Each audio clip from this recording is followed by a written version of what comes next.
Every single one of us was affected by the Holocaust, was affected by World War II. Whether you're a Jew, whether you're American, whether you're an American Jew. But unfortunately, as time goes along, there are less and less people to tell us about those experiences that were there. Now, although Harvey Krasner was not in the concentration camps, thank God, during the war, he was in Dachau 3 days after it was liberated. Harvey fought in the Battle of the Bulge. And I think what makes Harvey unique, even amongst the Jewish war veterans, is that when the war was over, Harvey continued to serve. And he spent over 70 years and continues to raise money to support these unsung heroes. Ladies and gentlemen, with honor and respect, I call upon Harvey Krasner to share with us his talk, A Lifetime of Service. And maybe a little before. I'm 95 years old, and I was born in New York City, moved to California when I was 11 years old, and went all through school there. And when I graduated high school in June of 1942, and I turned 18 a couple of months later. And in 1942, we had been attacked a few months earlier by Japan and Germany, and when I turned 18, at the end of 1942, all my friends were going into the service. Almost everyone was doing something for the war effort, World War II. So I volunteered. I tried to get into the Air Corps, and my vision wasn't so good. So a couple of months later, I was drafted, went into the Army, and I took my basic training at Fort Custer, Michigan, and that after basic training, they gave everyone a very comprehensive, I guess, sort of an intelligence test. And if you had done some college and were ROTC and you passed high, they sent you to officer candidate school. But I passed pretty high, but I was only 18 years old, so I was sent to. Went into a program at that time called ASTP, Army Specialized Training Program. That was for people who passed high, but were not old enough to go to officer candidate school. So they sent me. I went to the University of Pennsylvania for a few months, and unfortunately, that program was disbanded. ASTP was disbanded. So I went to advanced back into the regular Army, and I went into another training program in 1943, and I went overseas. Eventually, I went overseas in August of 1944, and I was a replacement in southern France, and I was a replacement in the tank battalion, 756 Tank Battalion, which was attached to support of the 3rd Infantry Division, and at that time was fighting in southern France. So I was in southern France. We landed in southern France, and then we that was in August of 44, and slowly we went through France, and then we ended up in eastern France, and we got involved in the official name, the Ardennes, which was an official name for the Bulge, Battle of the Bulge. I was in the Battle of the Bulge, and for until about February of 1945, when that was over, and then we went. We crossed the Rhine and went into the Rhineland, and crossed into Germany, and went through southern Germany, went through and captured Nuremberg and some of those southern cities, Augsburg, Nuremberg, Würzburg, Munich, and we went to Dachau. We were at Dachau, which was near Munich, about 3 days after the liberation. We didn't liberate it, but we were there 3 days after it was liberated, and it was a terrible, terrible thing to see. There was thousands of people lying around dying, and they were still in the same situation they were before they were liberated. Nothing had been changed. And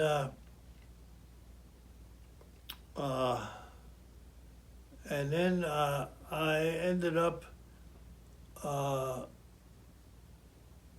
my tank battalion and division were the first troops overrunning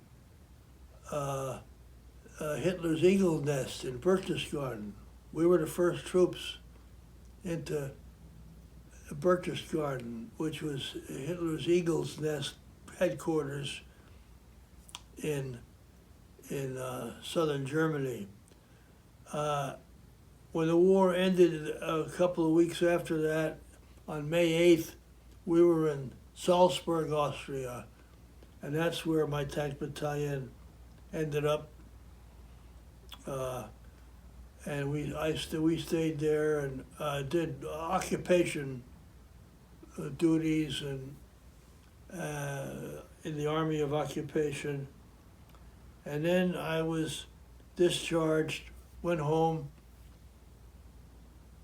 the end of 1945, and went to school at,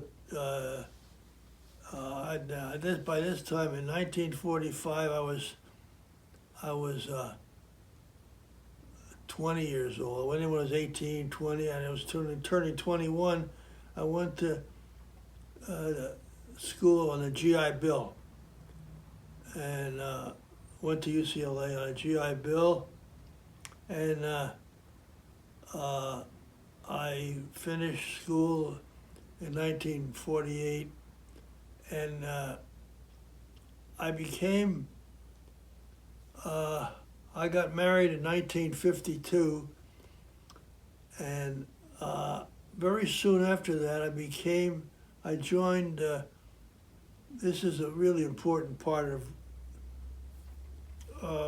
after my military Army career, I joined the Jewish War Veterans of the USA. Not many people know a lot about the Jewish War Veterans. It's the oldest veterans organization in America. Founded in 1896. And the reason it was founded was because it was to dispel any anti-Semitic rumors that the Jews did not fight in the Civil War. So some Jewish veterans of the Civil War got together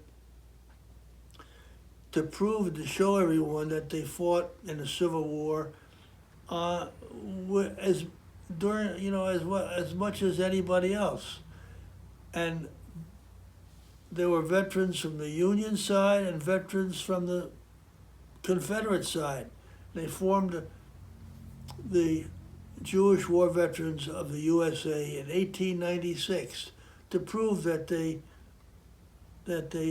fought as much as anyone else in the Civil War.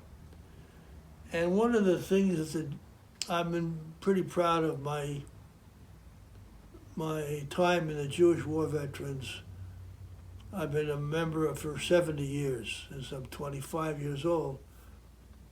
And that's one of our efforts, that we make sure everyone understands that the Jews fought in all the wars that the United States got involved in, from the French and Indian War to the Revolutionary War, the War of 1812, the Mexican War, even in the Indian wars. Some Jews always were in the military and represented themselves very well.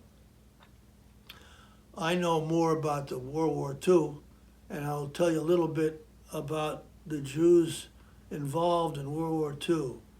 The Jewish population in the United States at the time was 2% of the population of the United States in 1941. Yet we were 5% of the military, 5% of the military, and the Jews were 10% of the officer corps. Why was that possible? Because the Jews' penchant for education and college degrees made them more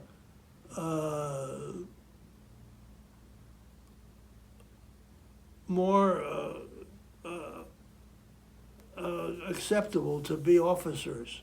So we were 10% of the officer corps, yet we were only 2% of the population, and we were 5% of the military, but 10% of the officer corps. I just want to make sure that people understand that's one of the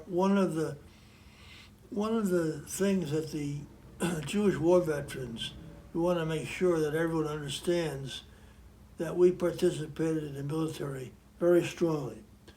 Another thing that the Jewish war veterans does, we have a poppy program.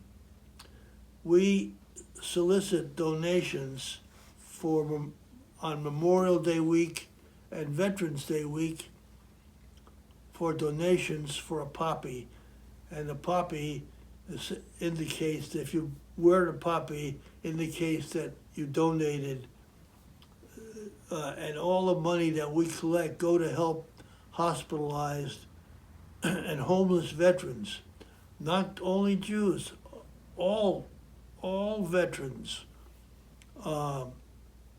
benefit from this. We call it the Poppy program.